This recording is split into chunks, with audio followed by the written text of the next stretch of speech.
Millet Marvels, changing the way world eats by Tenali Double Horse. అందరిలో favourite thing ఏంటి అంటే ఆ, మీరు ఈరోజు ఇలా వచ్చేసాం ఫేస్కి ఏదో పెయింట్ వేసింది అది చూస్తే పకోడీ అయిపోయింది అసలు నన్ను నేనే ట్రోల్ చేసుకుంటా. ఎంత న్యాచురల్గా చెప్తారు అసలు చాలా చాలా బాగుంటాయి మీ వీడియోస్ అన్నిటికీ కూడా. సో ఐఆమ్ ద అంటే అంతమంది ఫ్యాన్స్లో నేను కూడా ఒక ఫ్యాన్ అనమాట. అవునా, థ్యాంక్ సో అంత ఫాలో అవుతూ ఉంటాను మీ ప్రతి వీడియో మీ ప్రతి వ్లాగ్ కూడా. సో అన్నిటికన్నా ముఖ్యంగా ఫస్ట్ ముందు తెలుసుకునేది ఫ్యామిలీ బ్యాక్గ్రౌండ్ ఏంటి? డాడీ వాళ్ళు మాది యాక్చువల్లీ విజయనగరం, పుట్టి పెరిగింది అంతా విజయనగరమే. మా హస్బెండ్ వాళ్ళు పెరుమాలి, బట్ వాళ్ళు స్టడీస్ కోసం అని చెప్పి విజయనగరం వచ్చేసారు. ఓకే. ఇంకా మోస్ట్లీ ఏంటంటే ఇద్దరం ఒక ఏరియాలోనే ఉండేవాళ్ళం అనమాట. మా అత్తయ్య వాళ్ళు మమ్మీ వాళ్ళు ఒక ఏరియాలోనే ఉండేవాళ్ళు.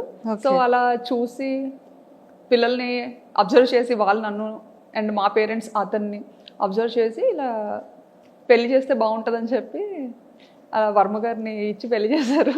అంటే యాక్చువల్గా పేరెంట్స్ అనుకున్నారా, పేరెంట్స్ కన్నా ముందు సారు మీరు అనుకున్నారా? అలా లేదు, అస్సలు తెలీదు, అసలు తెలీదు. ఎప్పుడు చూడలేదు. ఓకే ఓకే ఒకటే ఏరియా అయినా కానీ అసలు ఎప్పుడు చూడలేదు. ఓకే. మహా అయితే ఒక 3-4 lanes డిఫరెన్స్ ఉంటుంది అంతే. అంతే. సో మొత్తానికైతే అరేంజ్ మ్యారేజే, అరేంజ్డ్, నో లవ్ మ్యారేజ్ కాదు. కానీ చాలా మంది మీది లవ్ మ్యారేజ్ అని స్టార్టింగ్ లో చాలా మంది అడిగేవారు, యా ఈవెన్ రిలేటివ్స్ లో కూడా. అంత ఒక్కటే ప్లేస్ లో ఉండి అరేంజ్డ్ అని చాలా మంది డౌట్ వచ్చింది అనమాట. బట్ అలా కుదిరేసింది అంతే. సో కంప్లీట్గా ఎడ్యుకేషన్ కూడా విజయనగరంలోనే. ఏం చదివారు? బీటెక్. బీటెక్ చదువుకున్నారు, super. And Varma sir direct starting బ్యాంకాక్లో జాబా లేకపోతే?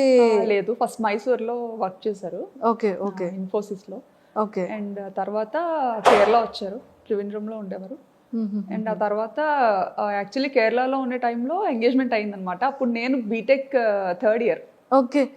ఓ బీటెక్ 3rd year లోనే మీకు ఎంగేజ్మెంట్? అయ్యో, ఎడ్యుకేషన్ కంప్లీట్ అవ్వక ముందే ఎంగేజ్మెంట్ అయిపోయింది.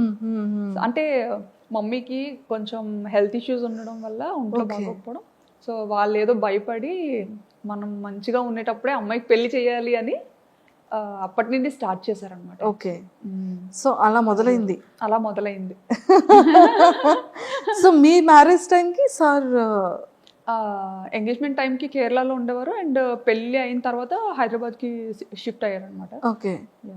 సో కొన్ని ఇయర్స్ మీరు హైదరాబాద్లో కూడా ఉన్నారు? 1.5 years ఉన్నా హైదరాబాద్లో. 1.5 years. అయ్యో, మాకు ఈ బ్యాంకాక్ పిల్ల హైదరాబాద్లో ఉన్నప్పుడు తెలియలేదు. అవునా? లేదు, అప్పుడు అవ్వలేదు ఇంకా బ్యాంకాక్ పిల్ల. Okay okay okay. కానీ ఒక్కటి ఏంటంటే అండి, వీడియోస్ అన్ని నేను ఎక్కడి నుండి స్టార్ట్ చేయాలో కూడా తెలియట్లేదు.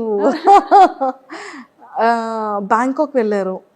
సో బ్యాంకాక్ అనగానే ప్రతి ఒక్కళ్ళు ఎలా ఉంటుందంటే అది ఒక టూరిజం ప్లేస్ అనేది ఫస్ట్ థింగ్.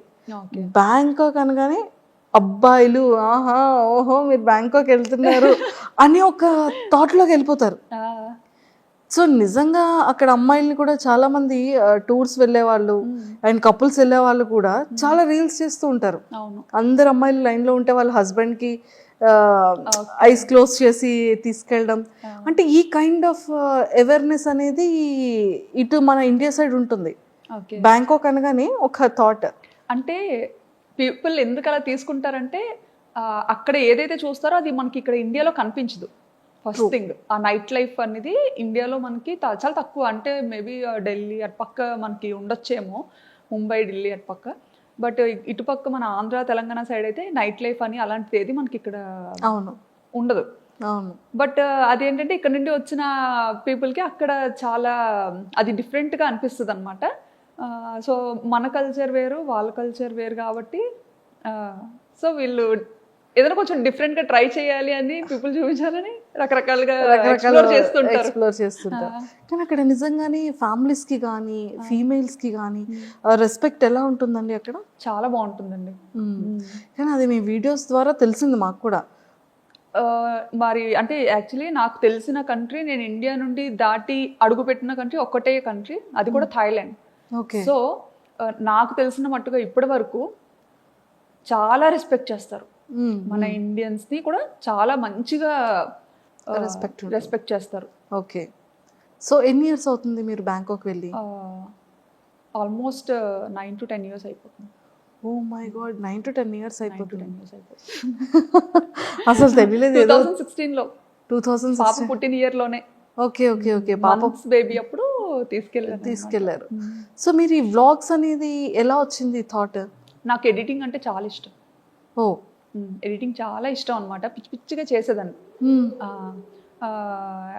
బీటెక్ అయిపోయి అదే పెళ్ళైన వెంటనే ఒక ఫోన్ వచ్చింది చేతికి. అప్పటి వరకు మన చేతిలో ఫోన్ కూడా ఉండేది కాదు. ఇప్పుడు జనరేషన్ తో మారిపోయింది అనుకోండి, అదే షాక్ అవుతుంటాం అనమాట. సో చేతికి ఫోన్ రాగానే అదే అలా ఏదో ఒకటి చేయడం. సో బేసిక్గా నాకు ఎలా అంటే నన్ను నేను స్క్రీన్స్లో చూసుకోవడం ఇష్టం. ఓకే, నన్ను నేను. సో ఏదైనా మ్యూజిక్కి మన వీడియో క్లిప్ పెట్టి రకరకాలుగా ఎడిటింగ్ అనేది చేసేదాన్ని అనమాట అప్పట్లో. పెళ్లి తర్వాతే. జస్ట్ మేము ఇక్కడ హైదరాబాద్కి వచ్చిన తర్వాత రామోజీ ఫిల్మ్ సిటీ అని ఇంకా చాలా ప్లేసెస్కి తీసుకెళ్లేవారు తిను. సో అప్పటికే మనకి ఫోన్ అనేది కొత్తగా అలవాటు.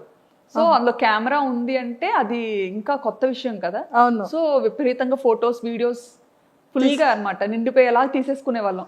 తీసేసుకొని అవి ఎక్కడ అప్లోడ్ చేయాలో తెలియక అదే ఎన్ని హార్డ్ డిస్క్లను పెడతాం. సో అలాగా హార్డ్ డిస్క్ లో పెట్టినవి మళ్ళీ అంత ఈజీ కాదు. ఎప్పుడైనా చూసుకోవాలి అనుకుంటే మళ్ళీ తీసి చూసుకోవడం కూడా డిఫికల్ట్.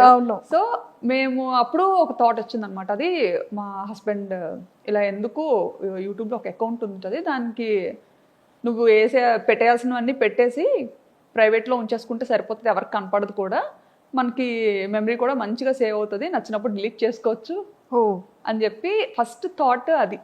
ఓకే, ఆ పర్పస్ మీదే మేము యూట్యూబ్ ఛానల్ క్రియేట్ చేయడం జరిగింది 9 years back. 9 years back start చేశారు.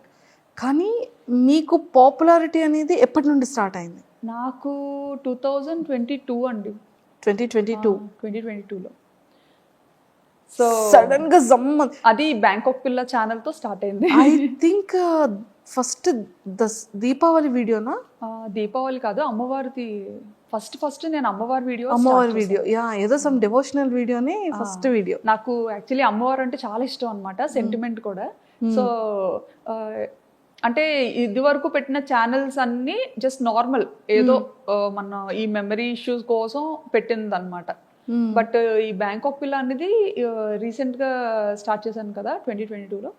సో అదేంటంటే కొంచెం మంచిగా ఎడిటింగ్ చెయ్యాలి, కొంచెం నలుగురు చూడాలి అంటే చూడాలి, వీడియోస్ని పబ్లిక్ చెయ్యాలి అన్న కాన్సెప్ట్తో చేశానమాట. సో అలా స్టార్ట్ చేసినప్పుడు ఖచ్చితంగా దేవుడితో స్టార్ట్ చేద్దాము డెవోషనల్గా అని చెప్పి అమ్మవారిని చూపించాను అనమాట. అక్కడ దసరా ఉత్సవాలు చాలా బాగా జరుగుతాయి. దసరా అదే మీది ఫస్ట్ వీడియో నేను చూసాను. అంటే స్టార్టింగ్ మీది సెకండ్ థర్డ్ వీడియో నుంచి మీరు ట్రెండింగ్ స్టార్ట్ అయింది మీది.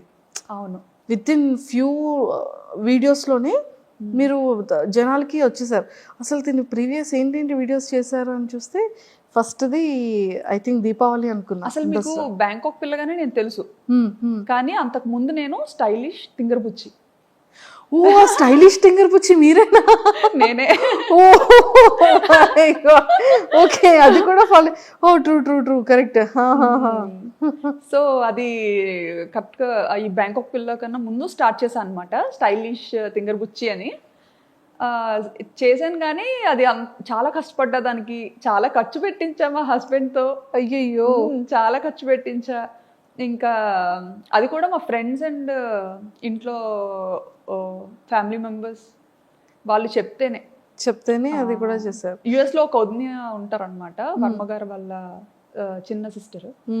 సో ఆవిడ ఒకసారి వస్తూ రిపీట్గా చూస్తూ ఉంటారు కదా, మనం పెట్టిన వీడియోస్ ఏంటంటే అన్లిస్టెడ్లో పెట్టి జస్ట్ మనకి ఇష్టమైన వాళ్ళకి షేర్ చేస్తేనే వాళ్ళే చూడగలుగుతారు, ఇంకెవరు చూడలేరు. సో అలా షేర్ చేస్తున్న టైంలో వదిన ఇండియా వచ్చినప్పుడు శ్రావణి నీకు యూట్యూబ్ రెవెన్యూ జనరేట్ అవుతుందా అన్నట్టుగా అడిగారు అనమాట. ఓకే, అడిగితే రెవెన్యూ ఏంటి అని, మామూలుగా యూట్యూబ్ అనేది యుఎస్ బేస్డ్ కంపెనీ. సో ఇలా యూజువల్గా యూట్యూబ్ అందరూ ఇలా ఇందుకే కదా చేస్తారు, నీకు జనరేట్ అవ్వట్లేదా, నువ్వు మామూలుగా అలా ట్రై చేస్తున్నావేమో అనుకున్నాను అని అన్నారు అనమాట. అంటే ఏమో ఉంది నాకు అంత ఐడియా లేదు.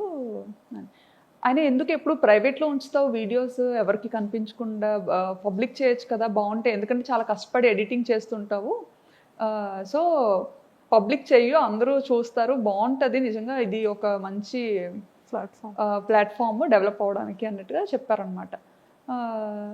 అప్పుడు అంత పట్టించుకోలేదు ఆవిడ చెప్పేటప్పుడు, కానీ ఆ తర్వాత ఆలోచించాను అనమాట, వదిని ఇలా ఎందుకు చెప్పారు, పోనీ చూద్దాము అన్నట్టుగా. ఈయన కూడా అది సీరియస్గా తీసుకున్నారు అనమాట. ఓహో యూట్యూబ్లో ఎంత ఉంటుందా, ఓహో ఇలా పబ్లిక్ చేయొచ్చా, భయం ఉండదా అని. అప్పుడు అంటే చాలా రెస్ట్రిక్టెడ్గా ఉంటాం కదా, అత్తగారు మాగారు ఏమనుకుంటారు, మమ్మీ డాడీ ఏమనుకుంటారు.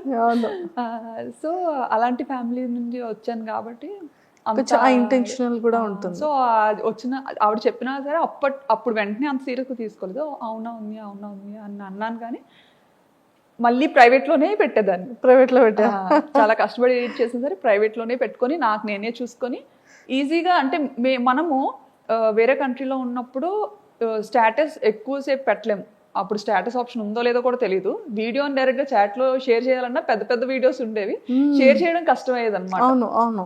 సో ఇది బాగా ఈజీ అనిపించేది మమ్మీ డాడీకి, అంటే మేము ఉన్న ప్రతి మూమెంట్ని మంచిగా క్యాప్చర్ చేసి మన పేరెంట్స్కి చూపించాలి. మెయిన్ ఏంటంటే అసలు మా మమ్మీ డాడీ బయటకు అసలు ఈయన వెళ్తారు అంటే నన్ను ఇచ్చి పెళ్లి చేయకపోనేమో. ఫస్ట్ నుంచి అనుకునేవారు అమ్మాయి ఎప్పుడు మనకి దగ్గరలోనే ఉండాలి, బయటికి అసలు ఎప్పుడు పంపొద్దు అని. ఓ మై గాడ్, అలాంటిది పాపం అది ఎలా ఫీల్ అయ్యారు అంటే లైక్ ఇంత లాంగ్ రావడం. సో అది మమ్మీ వాళ్ళకి తెలిసిన తర్వాత మమ్మీ డాడీ రియాక్షన్ ఏంటి అసలు ఎక్స్పెక్ట్ చేసి? ఫస్ట్ కెనడా వెళ్ళాల్సింది తను అనుకున్నారు కెనడా వెళ్దామని చెప్పి. కెనడా అదే టైంలో తైవాన్ నుండి వచ్చింది ఆపర్చునిటీ దానికి, అండ్ సింగపూర్, తర్వాత థాయిలాండ్. ఓకే. సో ఇవన్నీ ఇంకా పెద్దోళ్ళకి చెప్పినప్పుడు వీళ్ళు అన్నారనమాట, అంత దూరం ఎందుకు, దగ్గరగా ఉండేది చూసుకోండి అనేసి. దగ్గరగా ఉన్న అలా అయితేనే పంపించగలుగుతాము, లేకపోతే కష్టం అని చెప్పి. సో ఇంకా అవన్నీ ఆపుకొని ఇంకా అన్ని చూసుకున్నారు, ఏ ప్లేసెస్ బాగుంటాయి, ఎక్కడ లైఫ్ స్టైల్ బాగుంటుంది అనేది కొంచెం ఆయన అంతా చూసుకున్నారు అనమాట. నాకైతే అస్సలు ఏం లేదులేండి. బ్యాంకాక్ అంటే బ్యాంకాక్ ఏదో మూవీలో చూసాను, అదేనా మీరు కూడా? అంతే, ఏదో మూవీలో చూసాను బ్యాంకాక్ అంటే ఓకే ఓకే మంచిదేనా వెళ్ళొచ్చా అని. వెళ్ళొచ్చా అంటే ఇంకా ఈయన అదేం కాదులే వెళ్ళి చూద్దాం, బాగుంటే ఉండొచ్చు, లేదంటే రిటర్న్ అయిపోవచ్చు అని చెప్పి. సో ఆ థాట్ మీద థాయిలాండ్ కి fix అయ్యామన్నమాట. And for more videos, Please subscribe to iDream. Please subscribe to iDream. Please subscribe iDream. And please subscribe to iDream. For more videos, subscribe to iDream. please like, share and subscribe to the channel. Congratulations, iDream. Subscribe to iDream. Subscribe to iDream. So subscribe to iDream Media. iDream ki iDream team andarki huge congratulations. Please subscribe iDream Media. Please subscribe to iDream. Subscribe iDream. Please subscribe to iDream. iDream అంటే నా కళల channel subscribe చేసుకున్నారు, నోరు తిరుగుతలేదు, మీరైతే గంట గుర్తు కొట్టండి. For more such videos, please subscribe to iDream. Subscribe to iDream. Please subscribe to iDream. Please subscribe iDream Media. Please do subscribe to iDream. Please subscribe to iDream Media. For best entertainment and information, please subscribe iDream. And don't forget to subscribe to iDream.